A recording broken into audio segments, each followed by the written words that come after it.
Lucie, je vous ai également demandé de bien vouloir évoquer avec moi les livres qui ont pu attirer votre attention plus récemment, la musique que vous écoutez avec bonheur, émotion, qui vous permet de vous évader, de vous concentrer, d'oublier, de pleurer, de vibrer ou même de danser, les films, réalisateurs et ou séries, récents ou moins récents, que vous souhaiteriez partager avec nous. C'est à vous.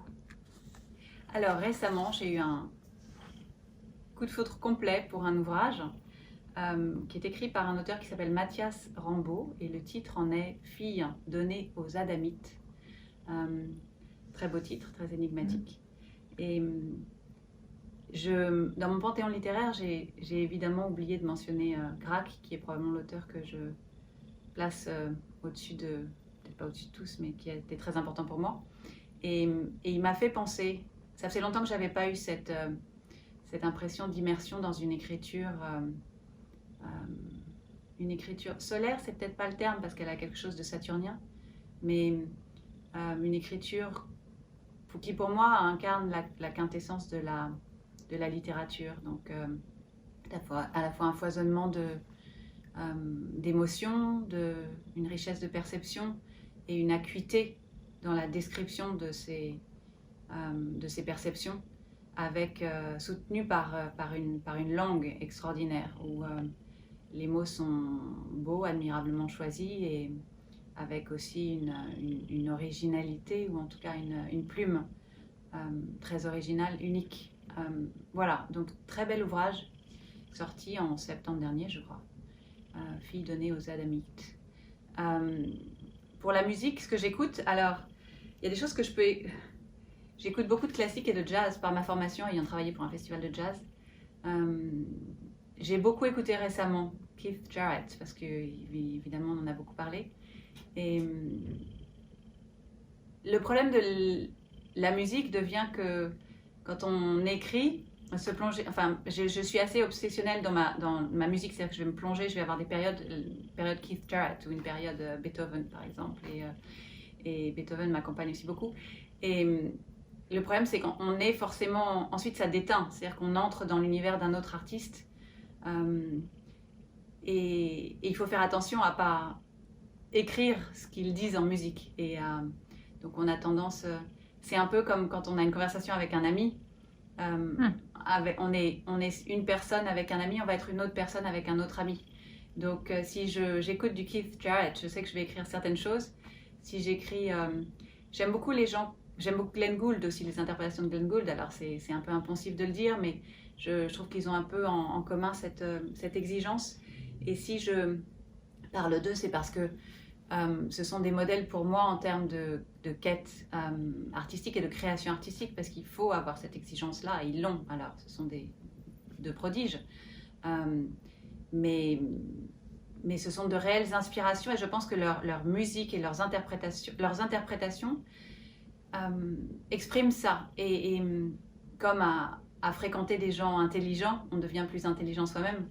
C'est le cas quand je les écoute. Si j'écoute Keith Jarrett ou Glenn Gould, j'ai l'impression de devenir plus intelligente. Et notamment dans mon écriture, parce que l'écriture est très largement musique aussi. Voilà. Absolument. Un réalisateur, un film? Koreeda, probablement. Alors d'abord pour la capacité qu'ont les Japonais à dire beaucoup sans rien dire. Et par la façon dont il parle de la famille, de la façon dont on choisit les êtres qui peuvent composer votre famille, la question des rencontres, la question des aléas de la vie aussi et de ce qu'on en fait, comment on les traite et surtout de tout son univers à nouveau qui est évidemment très japonais mais très unique aussi. Voilà, j'aime beaucoup Koreeda, vraiment j'aime beaucoup ses films. Alors ensuite il y en a d'autres après avoir écrit Les Cœurs inquiets, je me suis dit mais au fond Hitchcock je me suis rendu compte qu'Hitchcock m'avait influencé. Je me suis dit que Bellocchio m'avait peut-être aussi influencé. Et ça, on le comprend qu'après. Et c'est intéressant de voir à quel point le travail création, dans le travail de création, inconsciemment, on dialogue avec tous ces autres artistes. Et comme vraiment comme une famille, on entre, quand on se met à écrire, on entre dans une famille de gens qui créent. Et ce qu'on connaît de leurs œuvres nous en fait renaît, enfin vit à travers nous et se transforme et joue un rôle fondamental, je crois. Donc après avoir écrit, je me dis mais au fond c'était ça, au fond ça vient de là. Et dans Les Cœurs Inquiets, il y a des jeux de regard, de fenêtres, de cadrage. Et je me suis dit après coup, mais évidemment, fenêtre sur cour. Et j'ai entendu une interview de Hitchcock où il disait dans Fenêtre sur cour, j'ai fait de la direction, non pas d'acteur, mais j'ai fait de la direction de spectateur. Et je me suis dit, mais c'est exactement ce que j'ai fait dans mon roman à ma petite échelle, mais j'ai fait de la direction de lecteur. Et j'ai lu un ouvrage d'Umberto Eco qu'on m'avait conseillé, quelqu'un qui avait lu Les Cœurs Inquiets et qui m'a dit, tu devrais lire Lecteur in Fabula, et qui est un ouvrage de linguistique et d'analyse littéraire assez complexe, mais et qui parle de ça justement, qui parle de comment est-ce que le lecteur crée le roman et comment est-ce qu'un roman peut jouer à inviter le lecteur à entrer dans le roman et à visiter, ouvrir les portes et visiter les couches successives. Et voilà, et c'est ce que... Ça, c'est des bisous. C'est l'amour fou. C'est l'amour fou. Voilà, et il me distrait un peu Lacan. C'est bien. J'espère avoir été suffisamment claire. Voilà. C'est très clair.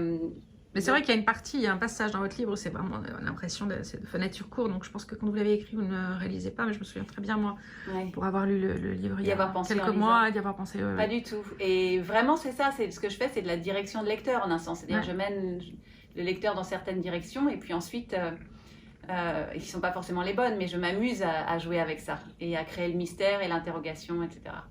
Donc, et les fausses pistes, et c'est ce que fait Hitchcock dans Fenêtre sur cour. Je ne l'ai compris qu'après. Merci.